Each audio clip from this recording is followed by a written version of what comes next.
안녕하세요. 우리 화법과작문 6번째 시간입니다. 자, 4월이 마무리가 되어 가고 있어요. 4월 달에 온라인 수업을 통해서 화법과작문의 기본적인 개념과 원리에 대해서는 다 전달이 어느 정도 된 것 같아요. 그래서 4월 달 5월 초까지 해서 화법과작문의 개념 또는 원리 이런 부분에 대해서는 이렇게 전달을 할 수 있을 것 같고요. 오늘은 거의 마무리인데 이제 마지막 마무리에 가까운데 글쓰기 유형에서 정보 전달 및 설득에 대해서 살펴보도록 하겠습니다. 자, 우리 전 시간 학습한 내용 우선 간단하게 한번 볼게요. 우리 전 시간에 뭐 했냐면 협상 기억나시죠? 면접, 대화 이렇게 살펴봤습니다. 그래서 협상 같은 경우에는 기본적으로 어떤 최소한의 자신의 목표가 설정이 되어 있어야 되고 상대방의 의견을 미리 예측을 해서 대안을 마련해야 하고 그 다음에 협상은 협상 결렬이 목적이 아니라 서로 배려를 통해서 최종적으로 서로 윈윈하는 결과가 나올 수 있도록 하는 게 목적이다. 뭐 그런 얘기 했었고요. 그 다음에 면접과 관련해서는 면접자의 입장인지 아니면은 피면접자의 입장인지에 따라서 준비하는 게 조금 달랐죠. 그래서 만약에 준비하는 입장이라면 어떤 목적으로 내가 면접을 보는지 그리고 어떠한 문제를 물어보는지 의도와 또는 주제 이런 것들을 조금 잘 파악해서 대답을 해야 한다. 그리고 순간순간 상황에 따라서 대처하는 능력이라든지 모르면 다시 질문하는 등 답변은 구체적으로 하라. 이런 내용을 우리가 입시를 바탕으로 얘기를 한번 했어요. 대화 같은 경우는 협력의 원리, 공손성의 원리 이런 것들을 개념을 통해서 간단하게 살펴봤습니다. 결국 요 화법에서 협상, 면접, 대화뿐만 아니라 화법은 상호작용이 핵심이다. 그래서 앞에 사람이 한 얘기를 잘 듣고 거기에 대해서 자기가 준비를 잘 해서 대답을 하는 그런 상호작용이 중요하다. 이런 얘기를 했습니다. 이번 시간에는 정보 전달 및 설득하는 글쓰기의 원리를 알 수 있다라고 되어 있어요. 요거 말고 무슨 자기를 표현하는 글쓰기도 있어요. 자기소개나 또는 어떤 회고록 이런 글쓰기도 있는데 그 부분은 저희가 이제 이번 시간에는 빠지고 그거는 나중에 쭉 등교를 해서 뭐 자소서를 쓸 때 언급을 할 수 있을 것 같고요. 오늘은 정보 전달, 설득하는 글쓰기를 이제 체크해 볼 겁니다. 근데 정보 전달 같은 경우는 여러분들이 흔히 알고 있는 정보 전달은 설명문이 있죠. 설명문. 그쵸? 우리 독서에서도 많이 배우는 설명문이 있고요. 설명문 말고도 기사문도 정보 전달이 될 수 있습니다. 그쵸? 그 다음에 설득하는 글쓰기는 이건 좀 많죠. 뭐 건의문도 여기에 들어갈 수 있겠고요. 그 다음에 어떤 글들이 설득하는 글쓰기로 들어갈 수 있을까요? 그렇죠.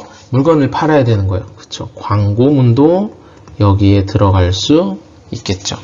맞습니까? 네. 그 다음에 뭐 흔히 주장하는 논설문도 여기에 들어갈 수 있겠고요.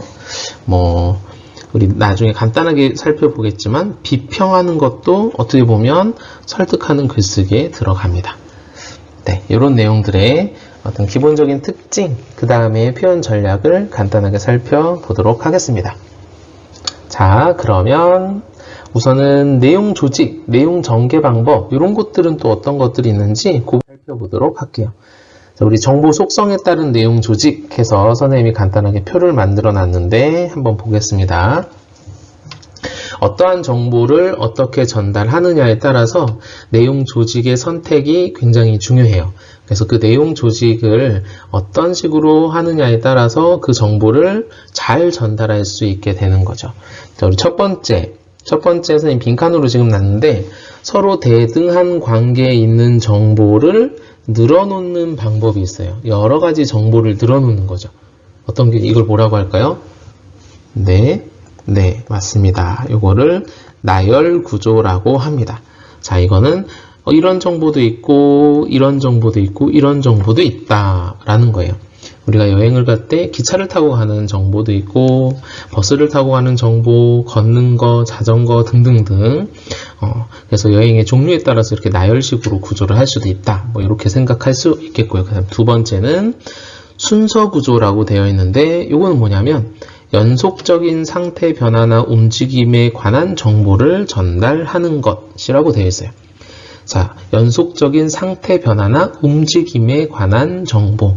다시 얘기하면 순서가 정해져 있는 것들은 이렇게 순서 정보를 통해서 얘기를 해야 된다라는 얘기입니다. 자, 그 다음에 세 번째 내용 조직은 비교와 대조. 공통점 차이점인 거죠. 남자 여자도 비교 대조가 될 수 있고요. 자, 우리나라랑 다른 나라도 비교 대조가 될 수 있습니다. 그래서 어떠한 이야기를 하는지에 따라서 비교 대조 구조를 쓰면 굉장히 도움이 되는 거죠. 자, 원인과 결과. 요거는 언제 많이 쓰냐면 뭐라고 하죠? 네, 인과 구조라고 하는데, 요건 언제 많이 쓰냐면 어떤 과학 보고서나 아니면 사건이 일어났을 때 이러한 내용 조직을 쓰면 효과적입니다. 자, 그 다음에 문제 해결 구조. 어떤 현상에 대한 문제점을 밝히고 그 문제의 해결 방안. 요거는 어떤 사회 현상이 들어갈 수도 있고요. 또는 요즘 같은 상황이죠. 코로나19 빨리 이겨내야 되는데, 코로나19 같은 현상이 왜 일어났느냐, 왜 갑자기 일어났느냐, 어떻게 일어났느냐, 이런 것들은 문제 해결 구조로 설명할 때 좋은 내용 조직 방법이 될 수 있습니다. 됐습니까? 자, 여기 이제 내용 조직에 관련된 부분이었고, 내용 전개에 관련된 부분도 있어요. 자, 내용 전개를 보면, 내용 전개 방법, 이것도 표로 정리를 해 봤습니다. 자, 정의. 사물이나 현상의 뜻을 명백히 밝혀서 규정하는 방법. 정의. 여러분들이 이미 잘 아시는 내용이고요. 자, 그 다음에 복잡한 것을 풀어서 개별적인 요소나 성질을 나누는 방법이라고 되어 있어요. 자, 복잡한 것을 풀어서 개별적인 요소나 성질을 나누는 방법.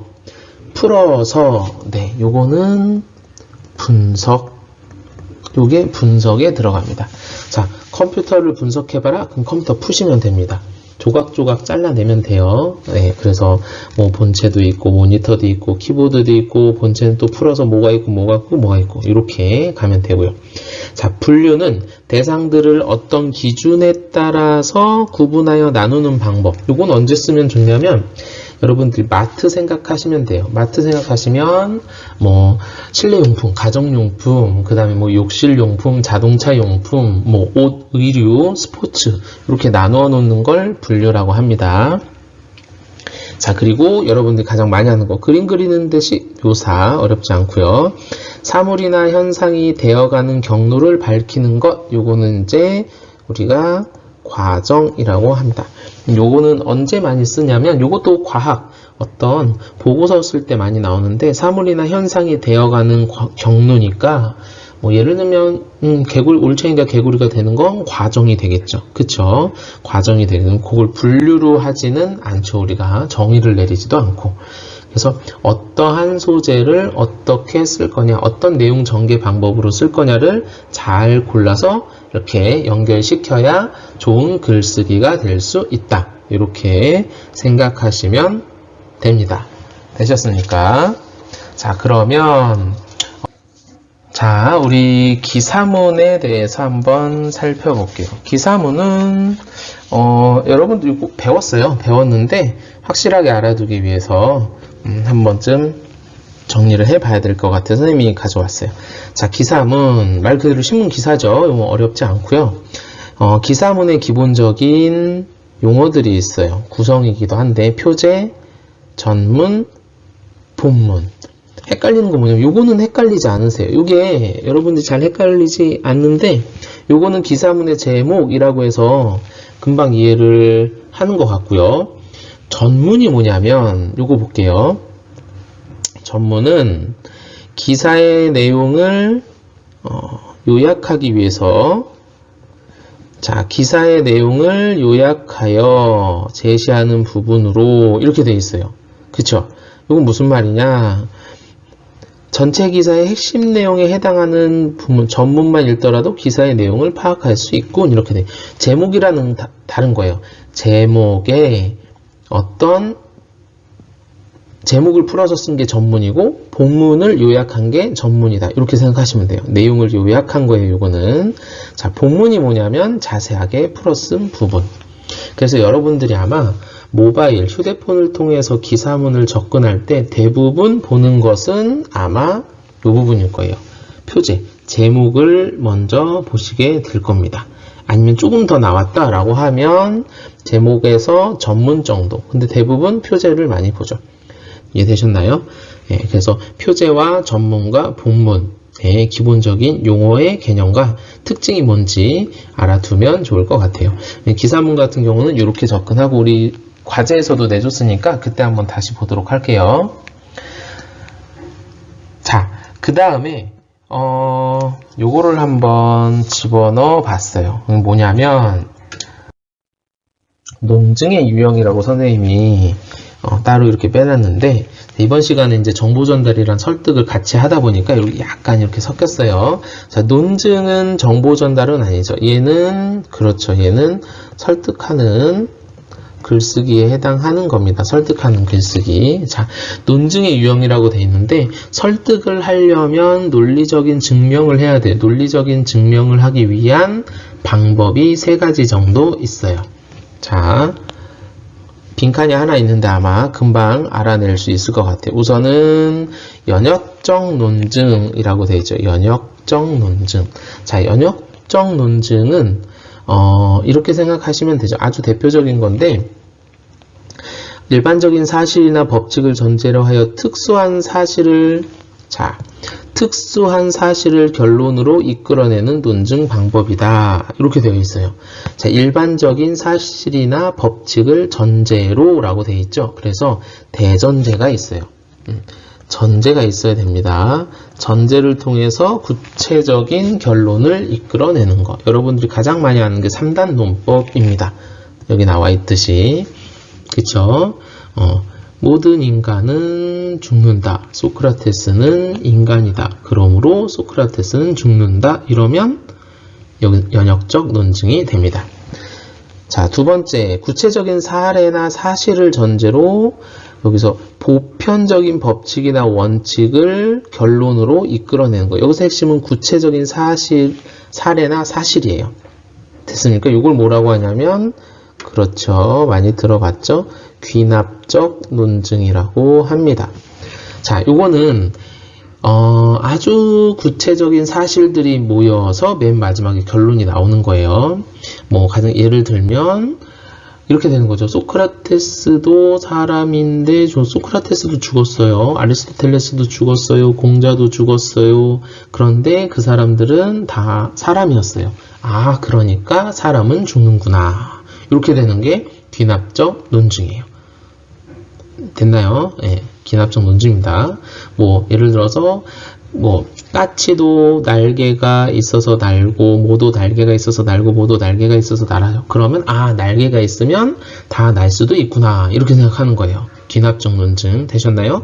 자, 마지막에 유비추리. 유비추리는 두 개의 사물이 여러 면에서 유사하다는 것을 근거로 다른 속성도 유사할 것이라고 추측하는 거. 그래서 여러분들이 가장 많이 아는 게 유추라고 하죠. 유추. 한번 유추해봐라 라고 하는 거예요.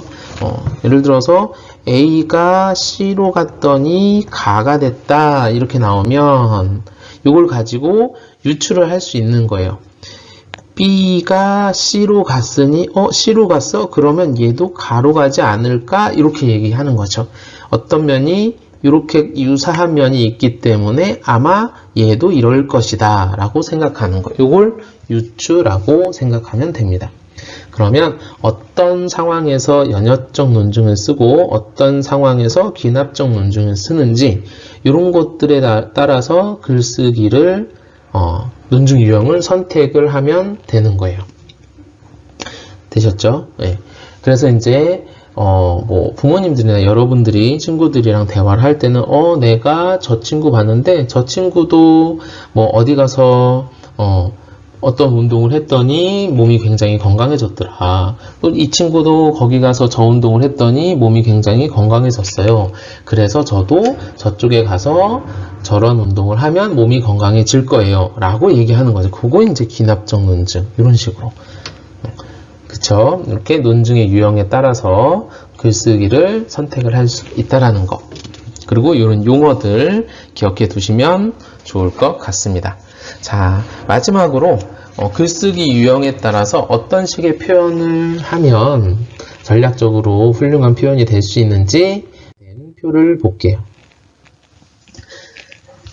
자, 보겠습니다. 논설문은 서론본론 결론 형식으로 쓰는 게 가장 좋고요. 주장과 관점을 분명히 정하고 합리적인 논거를 제시한다. 여기서 제일 중요한 건 주장과 관점을 분명히 정해야 돼요. 주장과 관점이 흔들려서 서론에서는 근거를 찬성으로 됐는데 어떤 근거를 바탕으로 결론 부분으로 갈수록 뭐 찬성일 수도 있고 반대일 수도 있다. 이런 식의 표현은 좋지 않습니다. 굉장히 위험합니다. 자, 비평. 비평 대상을 분석하고 대상의 특성을 파악하여 필자의 의견과 관점이 분명히 드러나도록 한다. 자, 여기에서 중요한 부분은 비평 대상을 분석하고 특성을 파악해야 돼요. 이걸 안 하고 비평문을 쓴다라는 건 비평이 아니라 어떻게 되면 비난이 될 수도 있습니다. 제대로 된 분석과 특성을 파악해야 되고요. 자, 세 번째 건의문. 문제를 해결하는 방법이 분명히 드러나도록 해야 합니다. 자, 무슨 말이냐? 문제를 해결하는 방법이 드러나도록 해야 된다. 여러분들이 건의를 합니다. 교장 선생님에게 이러이러하니까 이거는 문제가 있는 것 같습니다. 이것만 얘기하면 안 되는 거예요. 문제를 해결하는 방법이 드러나야지 방법 없이 이거는 나쁜 것 같습니다. 이거는 안 좋은 것 같습니다. 이거는 불편합니다. 까지 생각만 하시면 안 되고 그 다음 해결 방안까지 얘기를 하시고 예상 독자 혹은 공동체에 어떤 이익을 주는지 밝혀야 되겠죠. 그쵸? 건의를 하는 거니까 이런 문제를 이렇게 해결을 하면 어떠한 결과가 나옵니다. 까지 밝히는 것이 중요합니다. 광고문. 광고문은 어떻게 보면 간단합니다. 이 광고를 통해서 메시지 전달을 잘 해야 돼요. 그러니까 광고의 종류와 목적에 따라서 적합한 표현 전략을 사용하고 개성있고 참신한 시각적인 문구를 활용한다 라고 되어 있죠. 예를 들어서 예상 독자가 초등학교 어린 친구들한테 장난감을 팔아야 되는데 그 장난감을 팔아야 되는 것에서 장난감 사진이나 움직이는 모습을 보여주지 않고 설명만 간단히 해준다면 아이들이 그 광고를 보고 물건을 사고 싶다라는 생각이 들지 않겠죠. 그래서 종류와 목적에 맞아야 하고요. 광고도 사회적 광고가 있고 또는 이제 어떤 보험 광고도 있을 것 같고 건강과 관련된 광고도 있을 것 같고요. 여러 가지 광고에 맞는 방법을 찾아야 된다라고 하는 것이고, 자, 칼럼, 문제 사안을 개성적인 시간으로 바라보고 치밀하게 분석하여 타당한 논거를 제시한다. 어떤 사람이 칼럼을 제시할 때 일반적인 사람이 바라보지 못한 관점으로 바라보는 것, 그 다음에 제대로 된 분석과 타당한 논거를 제시해야 된다라는 겁니다. 그래서 우리 글쓰기 유형과 표현 전략에 대해서 여러 가지 말하기 이런 것들을 실적 말을 하거나 아니면 글을 쓰는 것이 가장 좋은 방법이긴 하지만 또 우리가 문제도 풀어봐야 되잖아요. 그래서 수능 특강 문제를 풀어볼 때는 이러한 표현 전략들을 잘 지키면서 글이 쓰여졌는가 또는 이런 표현 전략들이 어떤 식으로 문제에 나오는가 출제되는가 이런 부분도 생각을 보면서 정리를 해봐야 될 것 같습니다. 정리를 해봐야 될 것 같습니다. 되셨나요? 자, 그러면 잠깐 쉬었다가 우리 수업, 문제풀이 수업으로 넘어가도록 하겠습니다.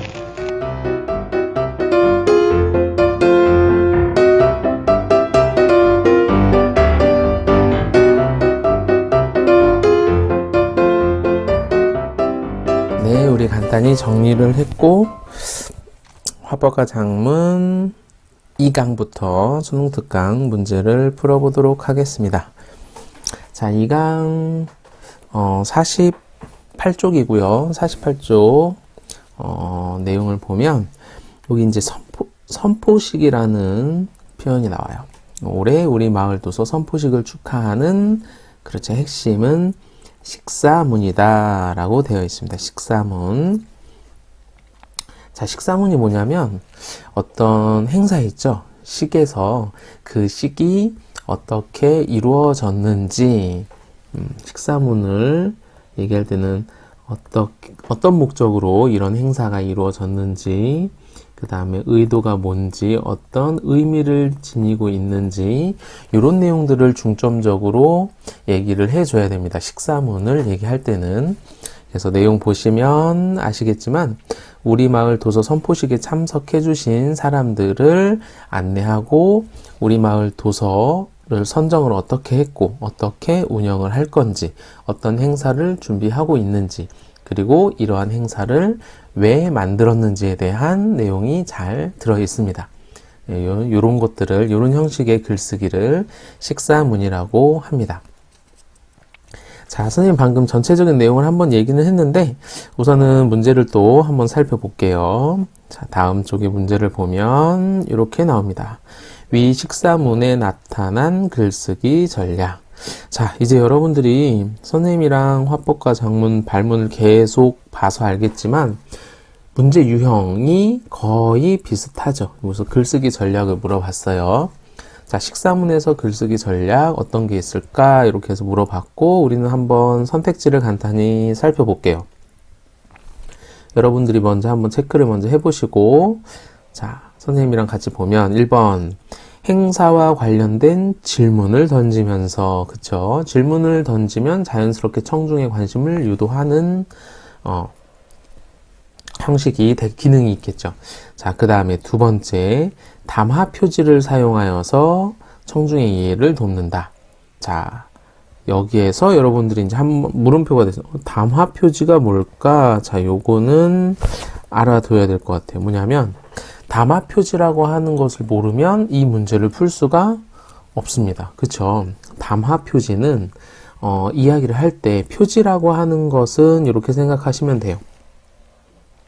어떤 표식이다, 형식이다, 이렇게 생각을 하면 되고, 담화 표지는 말의 응집성을 높여주고요. 그 다음에 말하는 화자의 상태나 어떤 감정, 의도, 이런 것들을 표현하는 방법이에요.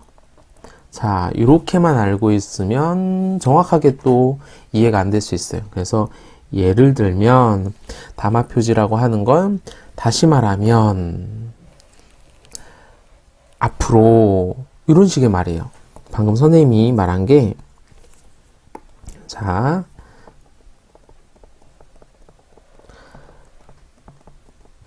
다시 말하면 이렇게 해놓고 말을 이어나가는 것, 또는 앞으로 라고 하면서 뒤에 어떤 말이 이어나갈지 이렇게 현재 화자가 어떠한 상태고 어떠한 의도를 가지고 말하고 있는지를 알려주는 표현, 이걸 담화 표지라고 합니다.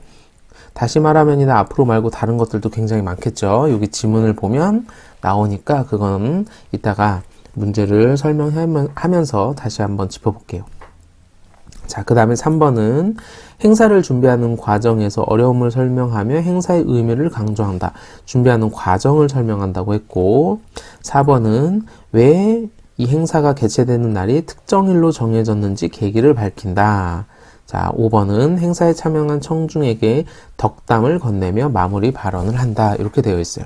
자, 선생님이 지금 체크한 선택지의 핵심 부분을 지문에서 찾으면 됩니다.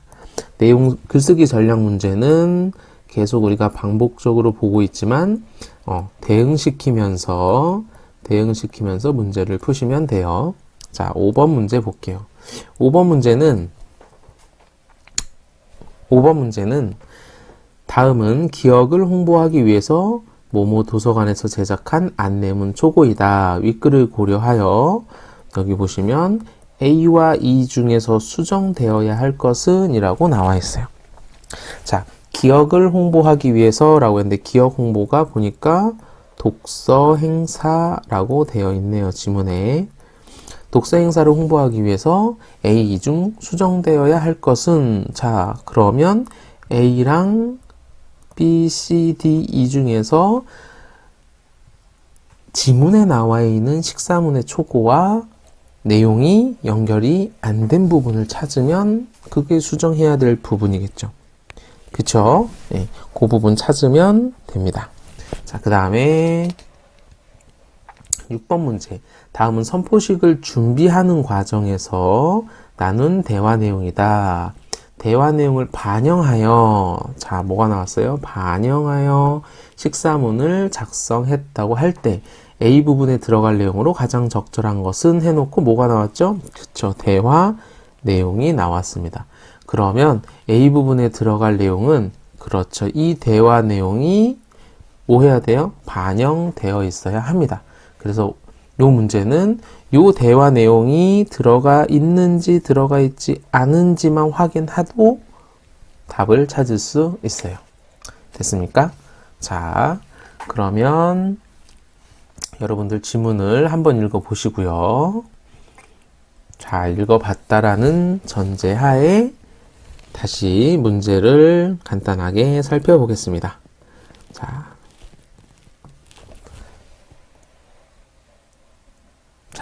문제 보겠습니다. 지문 다 읽으셨죠? 문제 볼게요. 식사문에 나타나는 글쓰기 전략, 아까 우리 글쓰기 전략을 체크했었는데, 네, 답은 1번이 나타나지 않았어요. 질문을 던지며 라고 되는데, 질문을 던진 부분이 쭉 읽어보면 물음표 하나 찾으면 되는데 없습니다. 그래서 틀렸고요. 2번 문제 담화 표지를 사용하여, 요건 한번 볼게요. 담화 표지. 그러면 앞부분을 살펴보셔야 돼요. 네, 여기 먼저 보셨죠? 먼저. 그 다음에 쭉 내려보니까 그뿐 아니라 끝으로 이렇게 담화 표지가 쓰였습니다. 아까 뭐라고 그랬죠? 담화 표지를 쓰면 화자의 상태나 의도, 감정을 나타낸다. 자, 여러분, 끝으로 라고 하면 화자가 이제 마무리를 하겠구나 라는 걸 알 수 있고요. 그뿐 아니라 하면 앞에서 말한 내용에 조금 더할 내용을 얘기하겠구나 라는 걸 알 수 있겠고요. 먼저 라고 하는 거 보니까 이제 어떤 이야기를 시작하겠구나 라는 걸 알 수 있어요. 요 먼저나 그뿐 아니라 끝으로라는 말이 없어도 내용이 전개가 되긴 하지만 있는 것이 훨씬 더 말의 응집성이 높아지는 거죠. 됐습니까? 네, 요거 사용됐고, 준비하는 과정에서 어려움이 있었죠. 네, 요거 도서 선정하는데 굉장히 어려웠다라는 내용이 지문에 나와 있습니다. 특정일, 선생님 보니까 세계 책의 날에 요 행사를 했고요. 그 다음에 맨 마지막에 덕담을, 여기 보시면, 그쵸? 감사드리며 여러분의 가정에 항상 행복이 가득하길 기원합니다. 덕담 나왔어요. 이렇게 글쓰기 전략은 대응하기로 문제를 푸시면 어렵지 않게 풀 수 있고, 자, 그 다음에 5번. 이건 내용 파악하기, 그 다음에 이 안내문이 제대로 됐는지 평가하기 문제예요. 그러면 평가를 하면 되겠죠? 수정해야 될 거 찾아보니까 요거 찾아야 돼요. 우리 글 읽으면 내용 파악하기에서 충분히 알 수 있을 것 같아요. 우리 지역 출신 작가들의 추천을 통해 아니었죠. 내용을 보면 굉장히 다양한 사람들이 추천을 했어요. 학생들, 마을 주민들, 여기에서 보면 도서선정위원회를 했을 때 작가만 들어온 게 아니었다라는 점을 알 수 있습니다. 되셨나요? 자, 그 다음에 6번은 여러분들이 각자 풀어보면 될 것 같아요. 왜냐면 여기에 나와 있는 내용을 찾으면 답이 나옵니다. 네. 자, 그러면 다음 강으로 넘어가도록 하겠습니다. 다음 강은 7강입니다. 7강. 네, 7강 80쪽 피셨죠? 자, 80쪽의 문제를 한번 볼게요. 가는 신문기사고, 신문기사 정보 전달이네요. 나는 이를 참고하여 작성한 설명문이다. 요것도 정보 전달이네요. 자, 놓치지 말아야 될 거 뭐였죠? 장문 상황은 꼭 체크를 할 것. 장문 과제. 가를 바탕으로 솔라로드에 대해서 설명하는 글쓰기입니다. 예상 독자는 같은 반 친구들이고요. 주제는 솔라로드의 원리와 국내외 사례 및 장단점과 부작용, 이렇게 주제가 나와 있습니다. 여기에 맞춰서 글쓰기를 하게 되는 상황입니다. 자, 우선 또 문제를 먼저 보겠습니다. 4번. 장문 상황을 고려할 때, 좀 전에 봤던 상황을 고려할 때, 나를 작성하기 위해서 가를 참고한 내용이 아닌 것은, 자, 요거 뭐였죠? 설명문을 쓰기 위해서 자료 조사를 한 거죠. 그럼 여기서 신문 기사는 자료를 수집한 내용입니다. 요 자료 수집한 내용을 잘 반영을 했는가, 그렇지 않은가. 자, 선택지 내용에 관련된 내용이 쭉 나오죠. 요거 미리 읽고 지문 읽으셔도 충분히 금방 풀 수는 있습니다. 자, 간단히 한번 볼까요? 해외 여러 나라 솔라로드 설치 실태, 중국에서 있었던 태양광 패널 도난 사례, 우리나라에서 검토되고 있는 솔라로드 건설 계획, 도로 위에 태양광 전기 설비를 설치했을 때 장점, 그 다음에 떨어지는 사례. 자, 여기에서 어떤 걸 쓰지 않았느냐라는 문제를 이 두 개를 뭐 시키면 됩니까? 네, 계속 반복되는데 대응시키면 됩니다. 자, 그 다음 문제 보겠습니다. 그 다음 문제 보시면 나에 나타난 글쓰기 전략, 물어보는 게 글쓰기 전략이네요. 그러면 우린 또 선택지를 한번 보겠습니다.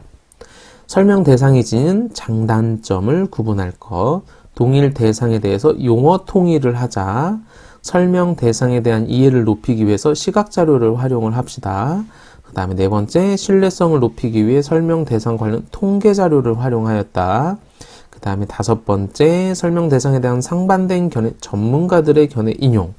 자, 글쓰기 전략 5가지 잡았죠. 여기서 어떤 전략을 사용했는가? 그러면 나머지는 사용하지 않았다라는 거죠. 자, 여기서 팁을 하나 드리면, 통계 자료 하면 이거 숫자 나와야 돼요.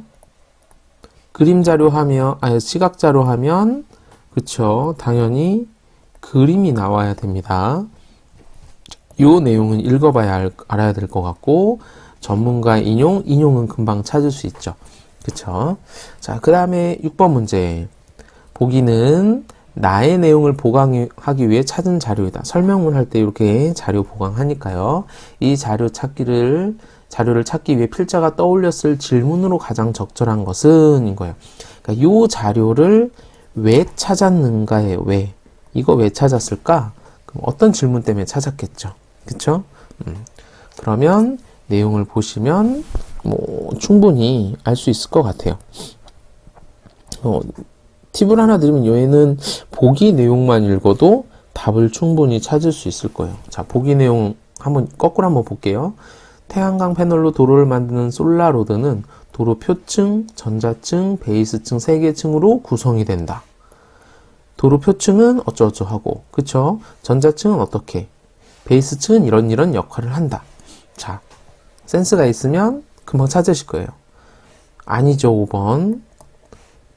못하는 이유 모르죠. 서울시 이외 모르죠. 경제성 모르죠. 네, 얘는 답이 1번입니다. 솔라로드는 어떻게 구성됐을까? 라고 하는 질문의 답인 거예요. 이걸 찾은 이유는. 6번에 1번이 되고요. 요거는 이런 문제도 가끔 나옵니다. 지문을 거의 안 읽어도 찾을 수 있는 문제들. 자, 그럼 그 다음에 거꾸로 가볼까요?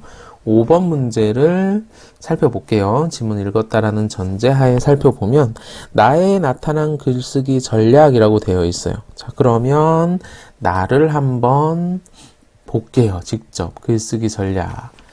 자, 우선은 1번이 뭐였냐면 장단점을 구분하여 설명하였는가 이렇게 됐어요. 쭉 읽어보면 장단점이 있는지 없는지 봅시다. 대표적인 사례 쭉 나오고요. 흔히 태양광 패널이 설치되는 건물 옥상보다 정리는 장점이 부각되고요. 그쵸? 근데 그러나 그쵸, 초기 설비 투자 비용에 비해 효율성이 떨어진다는 견해도 있다. 이런 식으로 예를 들어서 이런 장점과 단점을 얘기하고 있네요. 그래서 1번은 맞으니까 정답이 되고요. 2번에 용어 통일이라고 했는데 이 부분 보겠습니다. 세 번째 줄. 자, 이와 같은 설비가 갖춰진 도로를 나라마다 솔라로드 혹은 와트웨이라고 부른다. 용어를 통일해서 설명하지 않았어요. 자, 3번 시각자료, 그림 없죠? 틀렸고요. 4번 통계자료, 숫자 없죠? 틀렸습니다. 자, 그 다음에 5번 전문가들의 견해, 전문가가 누가 나오는지 한번 봅시다. 없죠? 네. 그래서 5번은 첫 번째 장단점을 구분하여 설명하였다. 이게 정답이 됩니다. 자, 그 다음에 4번 문제. 장문 상황을 고려할 때 나를 작성하기 위해 가를 참고한 내용으로 아니것은 대응하시면 된다라고 했습니다. 대응. 없는 거 찾으면 돼요. 없는 거. 가에 없었던 거. 그렇죠. 중국에 대한 얘기는 없었습니다. 그쵸? 그렇기 때문에 요거는 4번은 2번이 정답이 됩니다. 되셨습니까? 계속 반복되는데 계속 대응하는 문제가 나올 수밖에 없어요. 왜냐하면 화법과장문은 실제 우리가 말을 하거나 글쓰기를 통해서 배우는 영역의 국어 영역인데 우리가 이거를 수능 특강의 문제로 풀기 때문에 어쩔 수 없이 대응한다 또는 반영한다 뭐 이런 개념으로 접근해서 문제를 풀 수밖에 없습니다. 되셨나요? 네, 그러면 마지막 강의로 가도록 하겠습니다. 마지막 강의는 12강입니다. 12강. 자, 12강 보도록 하겠습니다.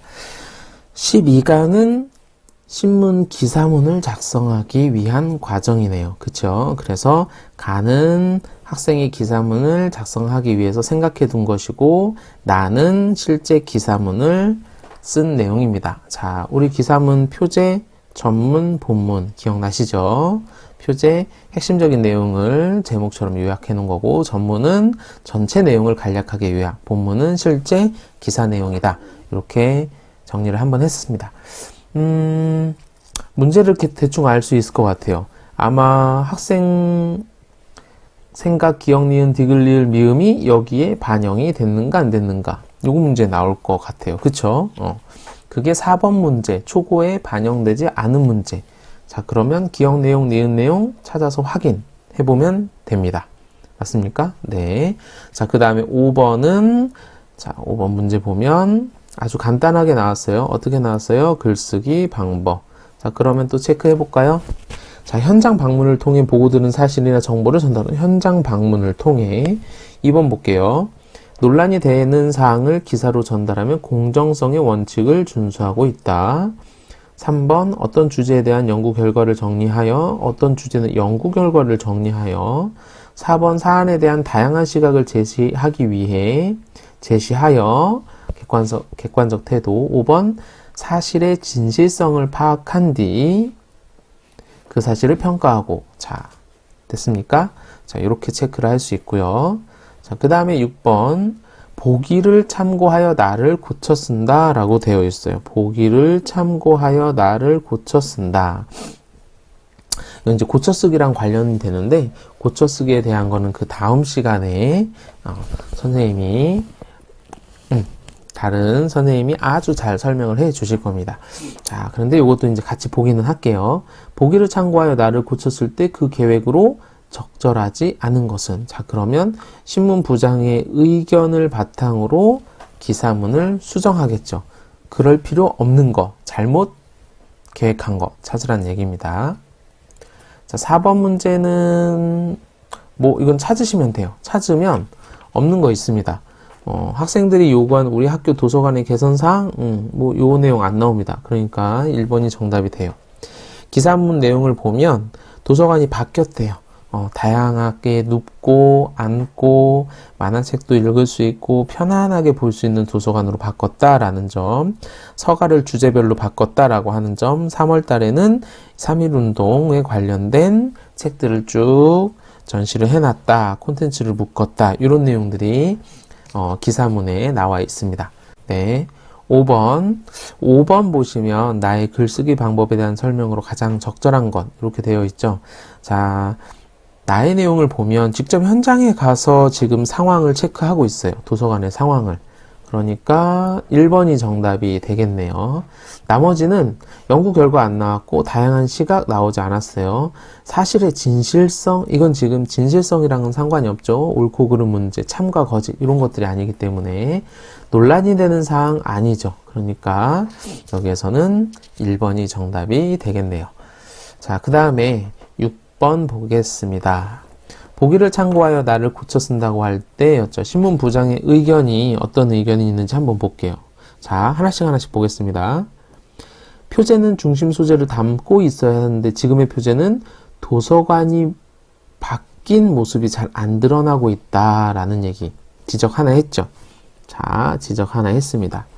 그 다음에 그리고 전문에는 6하 원칙 중 빠진 사항이 있으므로 주제별 분류, 진열하는 서가를 운영하는 이유를 추가했으면 좋겠어.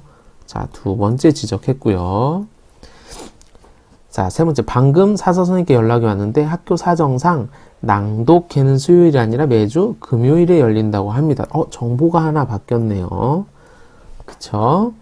그리고 낭독회 명칭도 바뀐다라고 했어요. 아이고. 자, 이렇게 해서 4가지의 정보 있고, 또 기사문의 성격상 개인적 감상평을 작성하는 것은 어울리지 않아. 웬만하면 삭제했으면 좋겠어 라고 되어 있습니다. 5가지. 자, 그리고 주제별 서가라는 게 어떤 것인지 추가 정보가 필요하다라고 되어 있어서 마지막에 주제를 정할 때 진열 방식을 소개하면 좋겠어, 이렇게 6가지의 지적을 했습니다.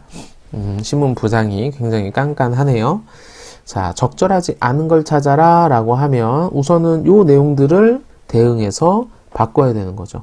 표제는 도서관에 부는 바람, 주제별 서가를 통한 소통의 장소로 변신을 수정해야 되겠군 이라고 되어 있습니다.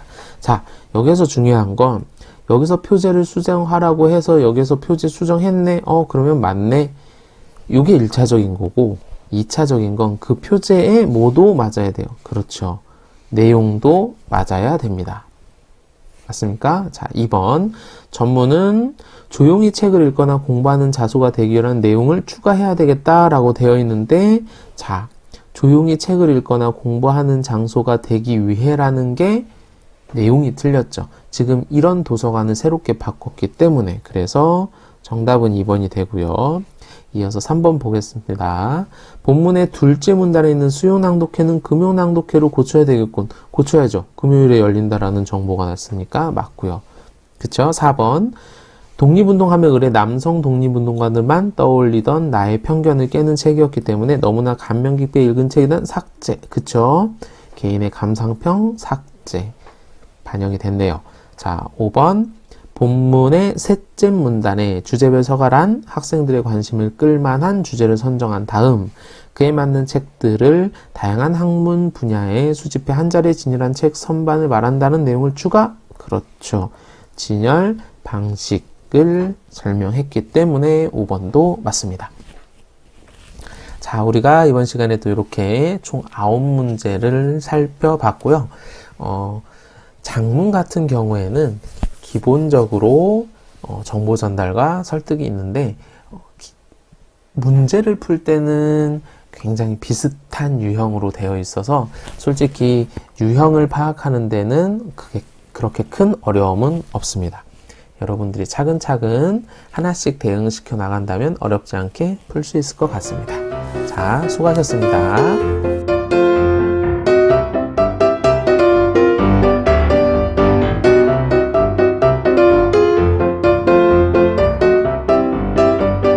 네, 문제 푸느라 고생 많이 하셨습니다. 이번 시간에 이것만은 꼭은 간단합니다. 글의 유형에 따른 글쓰기 전략을 생각하자. 다시 얘기하면 설명문이든 정보 전달, 기사문, 건의문 등등등 여러가지 글쓰기 유형을 문제로 접근했을 때는 머릿속으로 그 문제 유형에 글쓰기 어떤 전략을 쓰면 좋을지에 대해서 생각해보고 문제를 풀면 문제를 풀거나 글을 이해할 때 굉장히 크게 도움이 됩니다. 지금 여러분들이 배운 화법이나 이런 장문에서 배운 이런 개념들은 어떻게 보면 솔직히 독서, 독해에도 똑같이 적용이 되는 요소들이에요. 그래서 독해에서 설명문과 정보 전달 또는 설득하는 글이 나왔을 때, 이 필자는 어떠한 전략을 가지고 글을 썼을 것이다 라는 것을 예측하고 글을 읽으면 훨씬 더 빠르고 정확하게 글을 이해할 수 있기 때문에 글쓰기 전략을 글의 유형에 따라 미리 생각해 보면 굉장히 큰 도움이 될 것입니다. 자, 다음 시간에는 우리 온라인 수업 마지막 시간이 될 수도 있는데 글쓰기에서 고쳐쓰기 부분 있죠? 이 고쳐쓰기 부분에 대해서 생각을 해볼게요. 고쳐쓰기를 한번 어떤 식으로 문제가 나오는지, 그 문제를 어떻게 접근해야 하는지에 대해서 저 말고요, 다른 선생님이 이 부분을 아주 깔끔하게 짚어 주실 겁니다. 그러면 오늘도 고생하셨습니다. 다음 시간에 뵐게요. 안녕.